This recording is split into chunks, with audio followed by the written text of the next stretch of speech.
शंकरं व्याधिनाशनं शंकरं शत्रुसंहारं शंकराय नमो नमः। शिव समान दाता नहीं और विपद विवारणहार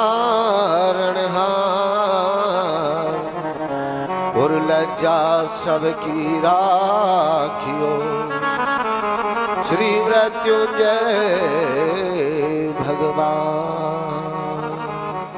सभी भक्त लोग यहाँ पर बैठे हुए हैं। उनके हृदय में जो परमात्मा निवास कर रहा है उस परमात्मा को नमन करते हुए परम पूज्य गुरुदेव से आशीर्वाद लेते हुए बड़े ही हर्ष के साथ आप कथा का श्रवण कर रहे हैं। श्रीमद् भागवत कथा को जो श्रवण करता है समझ लो सारे पाप है जो उसके धुल जाते हैं। मन तथा वाणी को पवित्र करने के लिए ऐसी कथा का श्रवण करने का हमें सुअवसर प्राप्त होता है, परंतु हम मन पवित्र करते हैं किससे? कथा को श्रवण करने तो आते हैं, मन को पवित्र नहीं कर पाते हैं। कई लोग यहाँ पर कथा श्रवण करने आते हैं, कई बाहर बाहर भी जाते हैं, दूर देश कथा श्रवण करने जाते हैं और बोलते हैं पंडित जी हमने कई बार कथा श्रवण करी परंतु हमारा मन पवित्र नहीं। कथा आप श्रवण कर रहे हैं परंतु मन पवित्र नहीं कर रहे हैं। मन को अनेक प्रकार के आप भोग लगा रहे हो। उस कथा पांडाल में अनेक अनेक प्रकार की बातें आप कर रहे हो, तो बताइए आपका मन कैसा पवित्र होगा? मन को पवित्र करना है तो अमृत में रस का आपको पान करना पड़ेगा, और जब आप अमृत में रस का अगर पान कर लोगे तो समझ लो आपका जीवन सफल हो जाएगा। शब्द की ओर हमें ध्यान देना है। शब्द की ही शक्ति है, शब्द की ही भक्ति है। शब्द को अगर हमने ग्रहण कर लिया तो हमारा जीवन सफल हो जाएगा।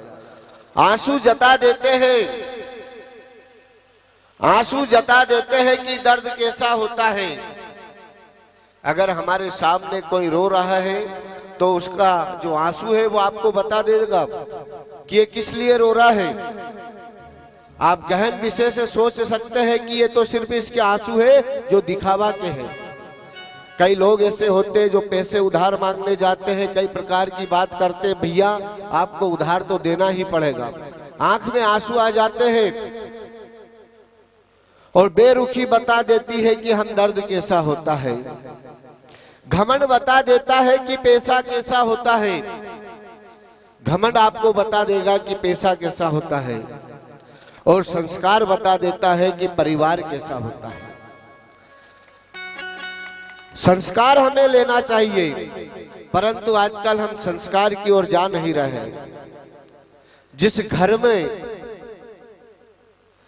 घर में अगर बुजुर्ग रोता है तो समझ लो वहां पर संस्कार नहीं है, क्योंकि जिस घर में जो छत अगर टपकता है समझ लो वो दीवार भी कमजोर हो जाती है। जहां पर बुजुर्ग आदमी, बुजुर्ग माता पिता विलाप कर रहे हैं वो घर घर नहीं होता है। परंतु आज के समय कलयुग के प्रभाव में माता पिता की हम सेवा नहीं कर रहे हैं। माता पिता की हमें सेवा करनी चाहिए। परिवार के साथ हमें रहना चाहिए।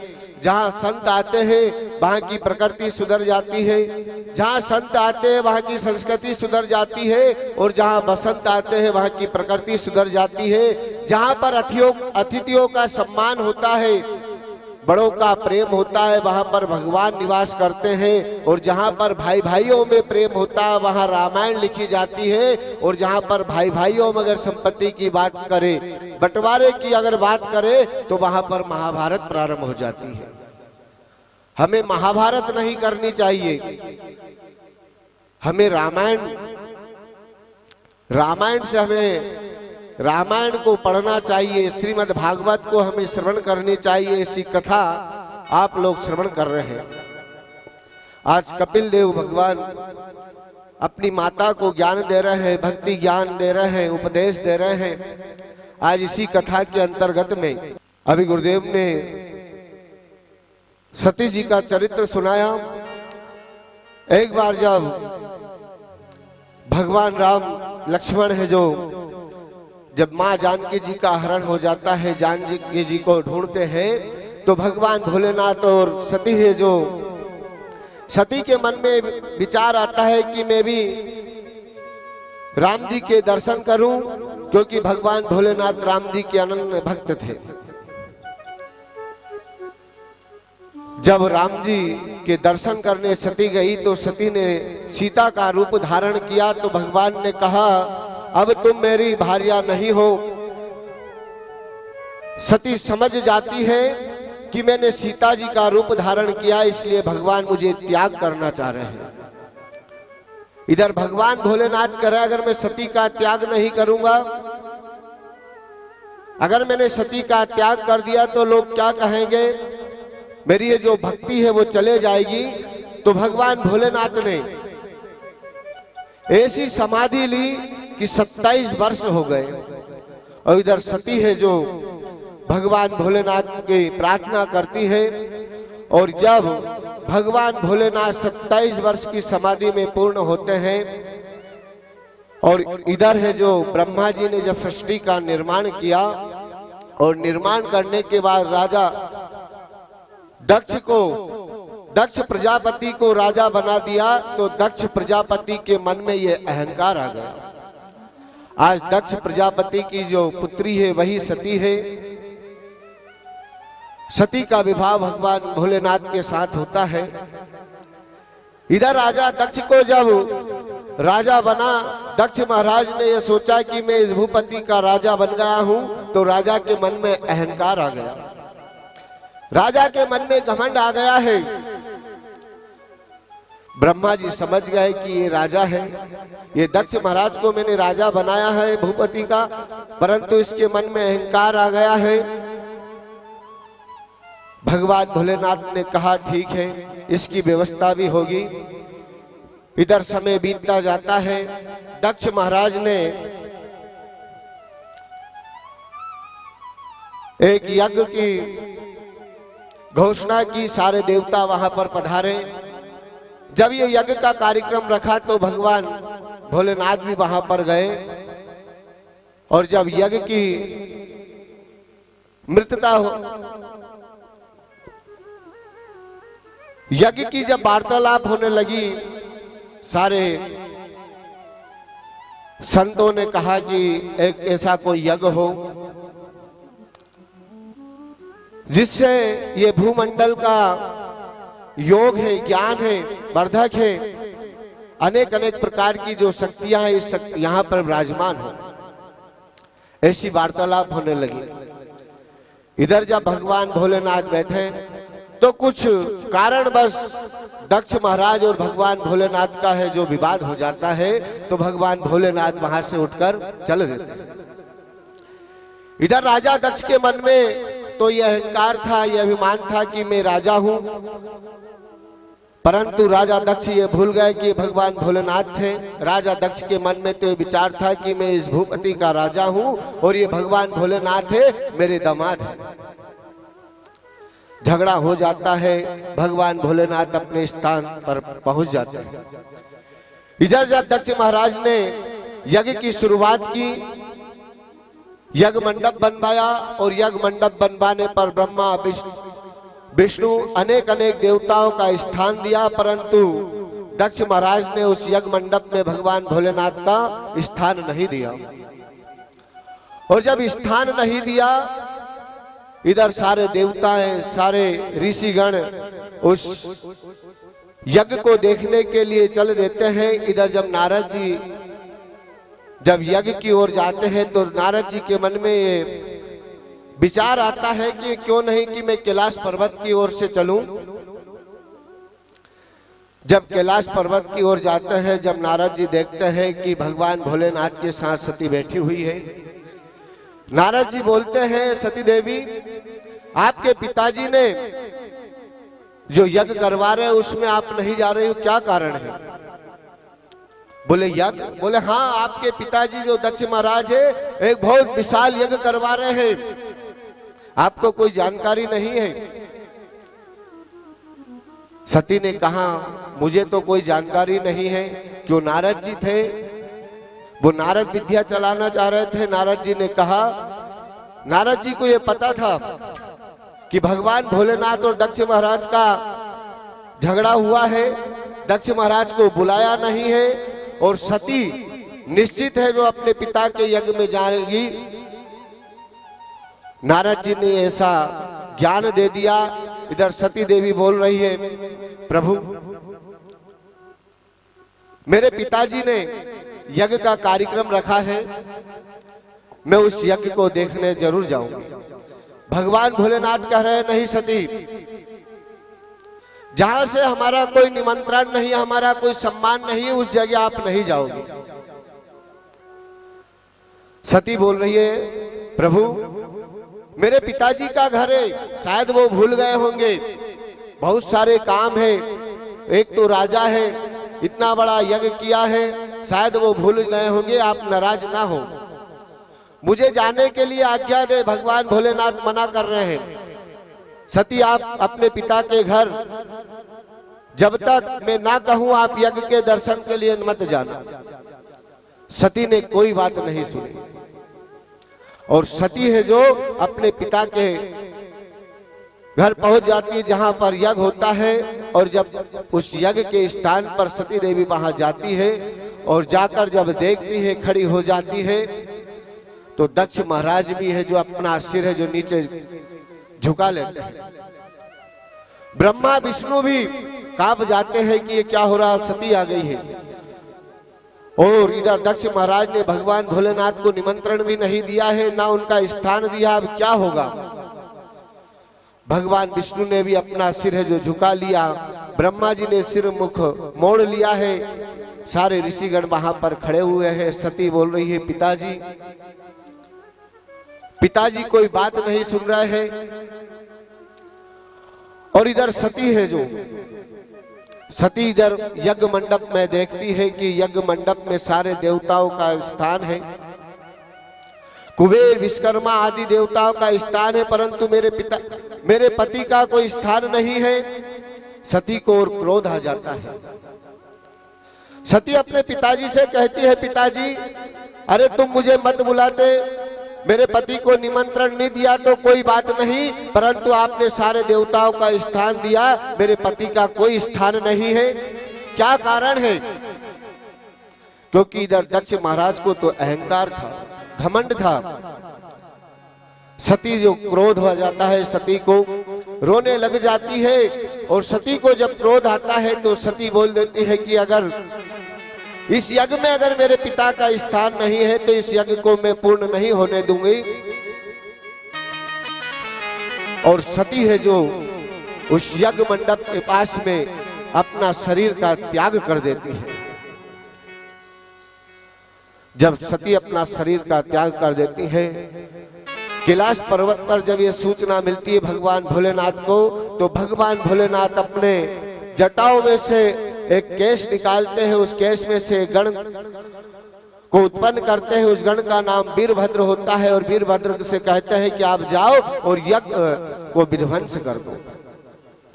वीरभद्र अपने गण को लेकर जाते हैं और वीरभद्र वहां पर सारे यज्ञ को विध्वंस कर देते हैं। और वीरभद्र नंदी है जो राजा दक्ष का है जो मस्तक काट देते हैं।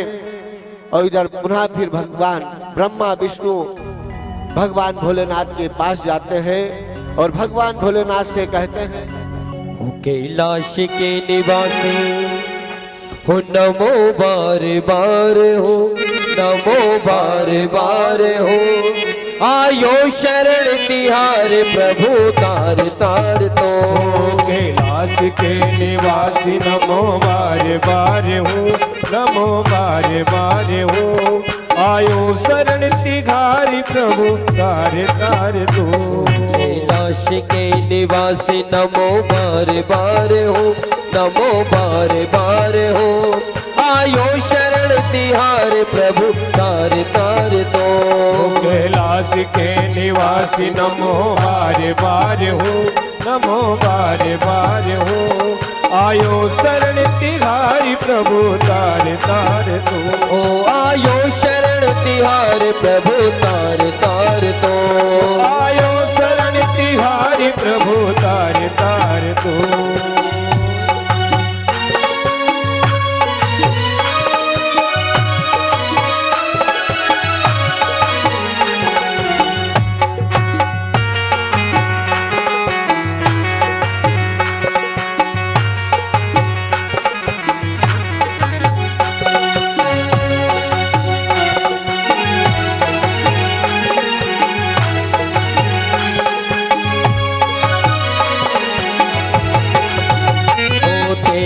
कृपा बिना नहीं ले एक भी अणु, लेते हैं श्वास तेरी कृपा से तनो तनो।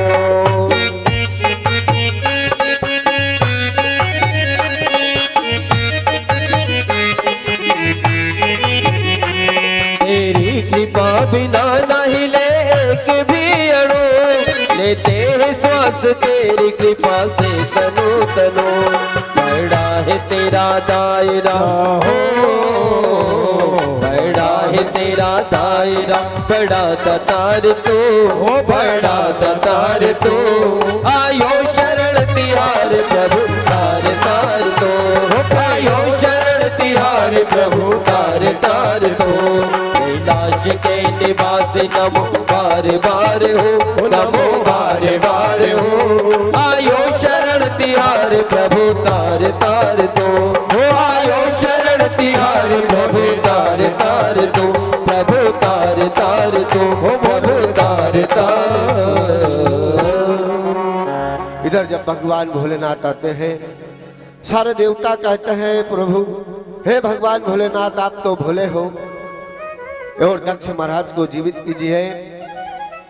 ये दक्ष महाराज का अहंकार टूट गया है। इधर भगवान भोलेनाथ दक्ष महाराज को पुनः जीवित करते हैं और दक्ष महाराज कहते हैं प्रभु आप तो त्रिलोकी के स्वामी हो, भूत भावन हो, आपके गुण को कोई नहीं जान सकता है। और इधर है जो भगवान भोलेनाथ सती का जो शेष शरीर बचा है उसको लेकर कैलाश पर्वत की ओर जाते हैं। जहां जहां पर सती का रक्त गिरता है वहां वहां पर एक योगिनियों का जन्म होता है, योगिनियों का अवतार होता है। ऐसे 64 योगिनी होती हैं, 64 योगिनी 64 शक्तियों का तार होता है। यही कथा का अंतर्गत में भगवान भोलेनाथ कहते हैं, और इस कथा से हमें एक सीख भी मिलती है। दक्ष महाराज ने का तो जो कर्म था उन्होंने किया, भगवान भोलेनाथ का जो कर्म था वो किया। सती ने जो कर्म किया वो तो उसने किया ही। भगवान भोलेनाथ कह रहे हैं अरे आप तो त्रिलोकी के राजा थे, आपको राजा बनाया है, दक्ष तुझे राजा बनाया है, और फिर भी तू मैं करता फिरता है, इसलिए तेरा अहंकार टूटा है। और सती तूने अपने पति की बात ना मानते हुए अपने पिता के दर्शन को गई है, पिता के यज्ञ में गई है। कहने का तात्पर्य है आज के समय कई गुरुदेव बोलते हैं कि भगवान भोलेनाथ को जल चढ़ाओ, एक लोटा जल हर समस्या का हल। बात तो ठीक है, परंतु एक लोटा जल हर समस्या का हल अगर मन में है छल तो कैसे मिटेगा हल। भगवान भोलेनाथ को तो जल चढ़ाने मात्र शक्ति जा रही है, और पति बोल रहा है कि एक गिलास हमें पानी पिला दो, बोले कि आपके हाथ से ले लो, मैं तो भगवान भोलेनाथ को जल पिलाने जा रही हूं, तो क्या फायदा है ऐसे जल चढ़ाने से। जो माता पिता की सेवा नहीं कर पा रहे हो, सास ससुर की सेवा नहीं कर पा रहे हो, ऐसी पूजा पाठ करने से कोई फायदा नहीं। भोलेनाथ ने सती को यही तो ज्ञान दिया था कि मैं तुझे बार बार मना कर रहा हूं, परंतु तू मेरी बात नहीं सुन रही है। इसलिए आज मैं कहना चाहता हूं, जो भारत की नारी अपनी पति की बात नहीं मानेगी वो कहीं पर भी धोखा खा सकती है। हे मातृ शक्तियों से भी निवेदन है कि अगर आप पूजा करते हो नित्य प्रतिदिन, भगवान भोलेनाथ को जल चढ़ाओ, कोई बात नहीं, परंतु घर में सबसे पहले पति की सेवा करनी चाहिए, सास ससुर की सेवा हमें करनी चाहिए। अगर आपने सास और ससुर की सेवा कर ली तो समझ लो आपकी जो पूजा है वो सार्थक हो गई है। बोलिए गोपाल कृष्ण भगवान की जय हो, वृंदावन बिहारी लाल की जय हो। कि कलयुग केवल नाम आधारा, कलयुग केवल नाम आधारा है और सुमर सुमर नर उतर ही पारा है। कलयुग में तो अगर आपने भगवान का अगर भजन कर लिया, नाम मात्र से अगर भजन कर लिया तो आपका जीवन सफल हो जाएगा, परंतु हम भगवान का भजन नहीं करते हैं। ना जाने कौन सी माया जाल में बंधे हुए हैं और हर हमेशा हम भजन बढ़ा रहे हैं। शरीर का भी हम भजन बढ़ा रहे हैं, घर में भी हम भजन बढ़ा रहे हैं। भजन हमें नहीं बढ़ाना है, बढ़ाना है तो भजन को बढ़ाना है। तुलसीदास जी महाराज जी ने यह भी कह दिया था कि कलयुग केवल नाम आधारा। भैया आपका साथ भजन के साथ साथ आपका आधार भी होना जरूरी है। आज के समय जब आप बस या ट्रेन में सफर करते हो तो सबसे पहले क्या दिखाते हो? अपना आधार कार्ड। तुलसीदास महाराज जी ने लिख दिया था कि कलयुग केवल नाम आधारा, आने वाले समय पे आने वाला कलयुग आएगा वो सिर्फ आधार कार्ड से ही चलेगा। कलयुग केवल नाम आधारा। आज का समय आ गया है कि हर चीज में पैन कार्ड या आधार कार्ड होना बहुत जरूरी है। कलयुग केवल नाम आधारा और अंत समय क्या साथ जाएगी धारा। एक चोर चोरी करता है, पुलिस वाला पुलिस आती है और पुलिस वाला सबसे पहले उसके ऊपर धारा लगाता है। इतने की धारा लगेगी, 307, 315 ये धारा के अंतर्गत ये सजा मिलेगी। धारा आपको भी लगाना है। अगर आपने राम नाम की धारा लगा ली, ओम नमः शिवाय की अगर धारा लगा ली तो आपका जीवन है जो सफल हो जाएगा। आधार और धारा दोनों ही एक साथ अगर चलेगी तो समझ लो आपका जीवन है जो पूर्ण रूप से भगवान की भक्ति में लग जाएगा। अन्यथा ये जीवन है, ये शरीर है हमारा, केसर की तरह ये शरीर है। अगर ये केसर की तरह ये शरीर अगर मिट्टी में मिल जाएगा तो आप सिर्फ इसकी सुगंध ले सकते हो, मिट्टी में से अलग नहीं कर सकते हो। जिस प्रकार केसर है जो मिट्टी में गिर जाती है, केसर की आप सुगंध ले सकते हो, मिट्टी में से केसर को अलग नहीं कर सकते हो। ऐसा ये शरीर है। इस शरीर को 5 इंद्रियां है, 5 तत्व का ये शरीर है। 5 तत्व के शरीर को हमको भगवान के भजन में लगाना है। बोले गोपाल कृष्ण भगवान की जय, वृंदावन बिहारी लाल की जय। इसके पश्चात नारद जी है जो राजा हिमांचल के यहाँ पर गए और राजा हिमांचल से बोले हैं, हिमांचल राजा सपत्नी सहित तुम मैना देवी सहित माँ भगवती की प्रार्थना करो, क्योंकि तुम्हारे यहाँ जो बालिका का जन्म होगा वो माँ भगवती का स्वरूप होगा। इधर सती देवी ने जब अपने शरीर का त्याग किया तो भगवान भोलेनाथ से ही प्रार्थना की कि हे भगवान भोलेनाथ, जब भी मैं पुनः अपना शरीर धारण करूं तो आपको ही अपने पति स्वरूप में स्वीकार करूं। इधर मैना देवी माँ भगवती जगदम्बिका कन्या के लिए जगदम्बिका की पूजन करने को चल देती है। इसी के साथ मैं अपनी वाणी को विराम देता हूँ। बोले गोपाल कृष्ण भगवान की जय हो।